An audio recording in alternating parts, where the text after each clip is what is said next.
और मुझे इस बात का भी दुख है कि सरकार बनने के बाद एक तरफ कहा जा रहा था कि पुरानी योजनाओं को हम लोग टच नहीं करेंगे।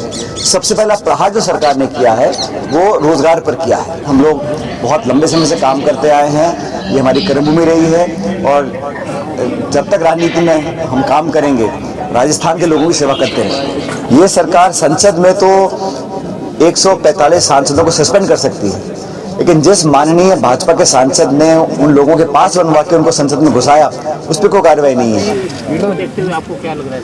देखिए, आज जो इस विधानसभा क्षेत्र के लोगों का रिस्पांस था, जिस भारी तादाद में लोग इस रैली में आज शामिल हुए और जो अपार प्रेम, स्नेह और आशीर्वाद लोगों ने हमारे उम्मीदवार को दिया है, मुझे लगता है कि उपचुनाव ज़रूर है, लेकिन माहौल ऐसा है कि लोग इस बार कांग्रेस को पहले से ज़्यादा बहुमत देने का मन बना चुके हैं।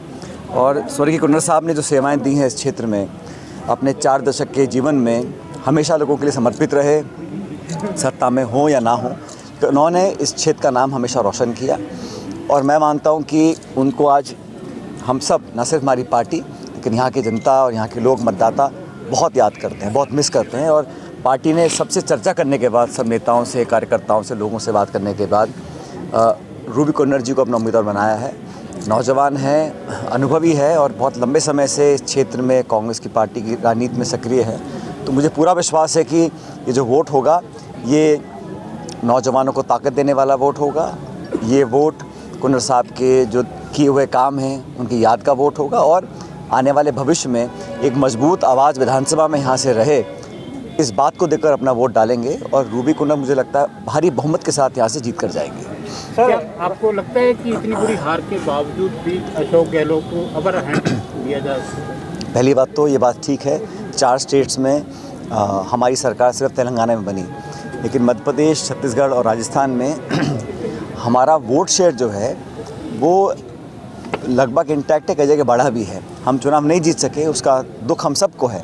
और राजस्थान में ये परंपरा है 30 साल में कि 5 साल कांग्रेस रहती है, 5 साल फिर बीजेपी सरकार आती है। उस ट्रेंड को, उस परंपरा को तोड़ने का हमने पूरा प्रयास किया। मुझे खेद है कि हम उसको हासिल नहीं कर पाए, लेकिन फिर भी हमारे 69 विधायक जीत कर गए हैं। और बीजेपी में जो हालात दिख रहे हैं मुझे, उनका आज शपथ ग्रहण समारोह होना था, मुझे पता नहीं हुआ है कि नहीं हुआ है, आज भी नहीं हुआ है। तो इतने लंबे समय तक अगर अनिश्चितता रहती है, इंडिसीजन रहता है, तो लोगों में गलत प्रभाव जाता है। एक पूर्ण बहुमत की सरकार है, कोई कारण नहीं है कि ये अपने मंत्रिमंडल का निर्माण कर लोगों के बीच में काम ना करें। आचार संहिता के समय से सब काम अटके हुए हैं और मुझे इस बात का भी दुख है कि सरकार बनने के बाद एक तरफ कहा जा रहा था कि पुरानी योजनाओं को हम लोग टच नहीं करेंगे।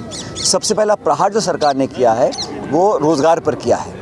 अगर आपको योजना का नाम पसंद नहीं है, आपको काम करने वाले लोग पसंद नहीं हैं, आप बदल सकते हो, लेकिन इतने हज़ारों नौजवानों को सरकार बनने के बाद बिना वजह आप उनकी नौकरियां समाप्त कर दें, ये एक गलत संकेत जाता है, नकारात्मक सोच है। आप नए अपॉर्चुनिटी ना दे पाएँ, लेकिन जो एग्जिस्टिंग थे उनको आप बंद करें, मैं समझता हूँ बड़ा गलत है। मैं इस बात से बिल्कुल सहमत नहीं हूँ। और युवाओं को न्याय, युवाओं को रोज़गार, युवाओं को अवसर देने की बात कर ये सरकार बनी थी। और पहले कदम में, अभी तो सरकार पूरी बनी भी नहीं है, अभी तो मंत्रिमंडल का निर्माण नहीं हुआ है, शपथ नहीं हुई है मंत्रियों की, और अभी से ही इस प्रकार की सरकार के जो कदम है वो लोगों के अंदर एक अविश्वास पैदा करते हैं। बहरहाल ये उपचुनाव है, ये इम्पोर्टेंट है हमारी पार्टी के लिए। हम सब मिलकर इस पे काम कर रहे हैं, पूरा हमारा पार्टी का संगठन लगा हुआ है और जनता की भावना हमारे साथ है। मुझे पूरा विश्वास है कि सरकार को भी एक आईना दिखाने वाला काम होगा जब 5 तारीख को मतदान यहाँ पर होगा। सरकार मतलब गहलोत जी पहले अपने उसके द्वारा जी हारे गए, तो क्या अभी भी उनकी तरफ ही झुकाव है कांग्रेस का? सर, मैंने कहा ना, हम लोग चुनाव हार गए, लेकिन अभी हमारा इमीडिएट टास्क ये है कि लोकसभा के अंदर हम लोग अच्छा परफॉर्म करें। और जिस व्यक्ति को जो जिम्मेदारी दी गई है, और मुझे पार्टी नेतृत्व ने, खड़गे साहब ने, राहुल जी ने अखिल भारतीय कांग्रेस कमेटी का महासचिव बनाकर एक राज्य की जिम्मेदारी दी है। मैं लीडरशिप का बहुत धन्यवाद करना चाहता हूँ कि लोकसभा से कुछ महीने पहले एक जिम्मेदारी मुझे दी है, उसका पूरी तरह मैं निर्वहन करूँगा।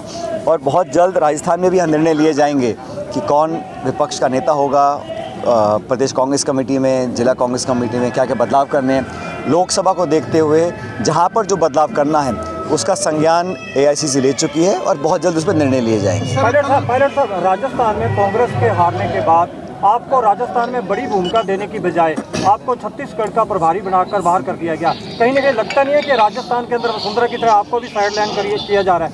भाई जहाँ हम बैठे हैं ये तो राज्य राजस्थान ही है और जहाँ हम प्रचार कर रहे हैं राजस्थान है। देखिए अलग अलग पार्टी के लोगों को अलग अलग जिम्मेदारियाँ दी जाती हैं। मुझे इससे पहले जिम्मेदारी दी थी केंद्र में, मैं सांसद रहा, केंद्र का मंत्री रहा, फिर राज्य प्रदेश अध्यक्ष रहा, सरकार का हिस्सा रहा। तो समय समय पर जिस व्यक्ति की जहाँ आवश्यकता होती है वहाँ उसका योगदान दिया जाता है। जहाँ तक आपने ये सवाल मुझसे पूछा कि राजस्थान से बाहर जाने की बात, तो ये मैं आपको बताना चाहता हूँ कि मैं थांसू दूर को नहीं, ये सबको समझना है कि यहाँ पर हम लोग बहुत लंबे समय से काम करते आए हैं। ये हमारी कर्मभूमि रही है और जब तक राजनीति में हम काम करेंगे राजस्थान के लोगों की सेवा करते रहेंगे। सर आपको ये लगता नहीं है गहलोत, अशोक गहलोत और सचिन पायलट का जो द्वंद्व चल रहा था उसके कारण राजस्थान में सरकार गई? क्योंकि राजस्थान में कांग्रेस के जितने भी विधायक जीते हैं और हारे बीजेपी के भी दिग्गज हैं, जैसे कांग्रेस के दिग्गज तो हारे ही हारे हैं, बीजेपी के दिग्गज भी हारे हैं। तो आपको लगता नहीं अगर आपका ये द्वंद्व ना चलता? देखिए ऐसा ये सारी बातें मीडिया में और विपक्ष के लोग करते हैं। हम लोग मिलकर चुनाव लड़े थे और इस बात को सब जानते हैं और दोनों ही जितने नेता कांग्रेस के पूरी जी जान से मेहनत करी। लेकिन ये बात सही है कि इस बात का दुख हमको है कि हम सरकार नहीं बना पाए, छत्तीसगढ़ में नहीं बना पाए, मध्य प्रदेश में नहीं बना पाए। लेकिन हर बार हम सरकार बनाते हैं और रिपीट नहीं कर पाते, ये बहुत बड़ा चिंता का विषय है। ये कोई छोटी बात नहीं है कि बार बार मेहनत कर हम सरकार बनाएं और फिर हम रिपीट नहीं कर पाते हैं। बहरहाल इसका भी संज्ञान पार्टी ने लिया है, खड़गे साहब ने, वर्किंग कमेटी ने, राहुल जी ने, इस पर कार्रवाई करेंगे। लेकिन आज हमारे हाथ जो चुनौती है वो लोकसभा चुनावों की है, उस पर मिलकर काम करेंगे। जिसको जहाँ जो काम दिया जाएगा, जिस नेता को वहाँ काम करेगा। लेकिन बीजेपी की सरकार को 10 साल हो गए हैं, जनता सवाल ही पूछ रही है ना, महंगाई का, बेरोजगारी का, निवेश का, किसान का, नौजवान का क्या होगा। ये सारे मुद्दे जनता के समक्ष लेकर जाएंगे। अब राहुल जी के नेतृत्व में एक और यात्रा निकलने वाली है 14 जनवरी से, वो भी लगभग 6000 किलोमीटर की यात्रा होगी। उस यात्रा से जो पहली वाली यात्रा थी उसको कंटिन्यू करने का काम करेंगे और 14 स्टेट से यात्रा निकलेगी। उसमें तमाम जो गरीब है, किसान है, नौजवान है, मजदूर, उन सब की बातों को उठाएंगे हम लोग, ताकि जवाबदेही तय तो करें। ये सरकार संसद में तो 145 सांसदों को सस्पेंड कर सकती है, लेकिन जिस माननीय भाजपा के सांसद ने उन लोगों के पास बनवा के उनको संसद में घुसाया, उस पर कोई कार्रवाई नहीं है। तो इस प्रकार आप पार्लियामेंट के अंदर विपक्ष को मुक्त करना चाहते हैं, गलत काम है, इसकी हम निंदा करते हैं। उसके विरोध में पूरा इंडिया अलायंस एक होकर हमने बात रखी है। लोकतंत्र में, संविधान के अंदर कहीं नहीं लिखा कि विपक्ष को इस तरह आप नज़रअंदाज करें, इस तरह का एक्शन लें। तो ये सारा देश देख रहा है कि केंद्र सरकार रवैया क्या है। बीजेपी शासन में, लेकिन सत्ता में इतना घमंड उनको हो गया कि विपक्ष की बात ना सुना तो एक तरफ आप उनको सस्पेंड कर रहे हैं, और 50, 70, 100, 145 सांसदों को सस्पेंड करना, ये कहाँ की लोकतांत्रिक प्रक्रिया है? इन सब सवालों का जवाब जनता देगी जब मतदान होगा लोकसभा के चुनाव। सर, लोकसभा चुनावों की सुनने में आ रहा है कि कांग्रेस इस बार अपने उम्मीदवारों की लिस्ट है जो वो 2 या 3 महीने पहले जारी कर देगी, कब तक उम्मीद है? देखिए ये काम स्क्रीनिंग कमेटी करती है और सीसी करती है, लेकिन हमारी तैयारियां रोज़ राहुल जी और खड़गे जी मीटिंग कर रहे हैं दिल्ली के अंदर, सभी लोगों से बात कर रहे हैं और हम भी चाहते हैं कि जल्दी निर्णय हो। लेकिन मुझे लगता है कि सही समय में सही निर्णय होगा। हमारा समझौता इंडिया अलायंस के साथ चल रहा है, कहाँ कौन कितनी सीट लड़ेगा, कमेटी बन चुकी है। बहुत जल्द निर्णय लिया जाएगा किस राज्य में कांग्रेस कितनी सीटों पर लड़ेगी, उसके बाद उम्मीदवारों को हम तय करेंगे। सचिन जी, रूपी कुंदर लगातार जो है वो कर्णपुर सीट पे प्रचार प्रसार कर रहे हैं और कहीं ना कहीं भाजपा के लिए पसीने छूटे पड़े हैं उनके। कभी वो सीएम को बुला रहे हैं, कभी किसको बुला रहे हैं, क्या कहेंगे? अब यहाँ जी कोई भी आ जाए, यहाँ के लोग मन बना चुके हैं कि रूपी कुंदर को विधानसभा भेजना है, और मैं किसी का आलोचना नहीं करना चाहता हूँ, लेकिन लोग देख चुके हैं, परख चुके हैं, और एक नए व्यक्ति को, नौजवान को लोग मौका देना चाहते हैं। पूरी पार्टी एकजुट है। विशेष रूप से जो नौजवान मतदाता है वो जाति, बिरादरी, धर्म से ऊपर उठकर कांग्रेस पार्टी को वोट देगा और रूबी जी हमारे साथ विधानसभा जाएंगे। सर, एक विधायकों को पावर दे देगी। और कर्णपुर विधानसभा क्षेत्र में नशे का परचम, कल जो मुख्यमंत्री आए थे तो उन्होंने एक सभा में एक सवाल उठा था कि नशे का दौर बहुत ज़्यादा चला, उसका क्या कारण रहा?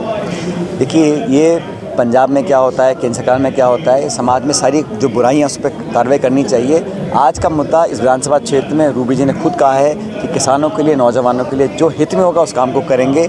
ये 5 तारीख को मतदान होगा और मेरा मन ये कहता है कि अब तक जितना बहुमत कांग्रेस को नहीं मिला इस विधानसभा क्षेत्र से, उससे ज़्यादा वोट लेकर रूबी चुनाव जीतेंगे।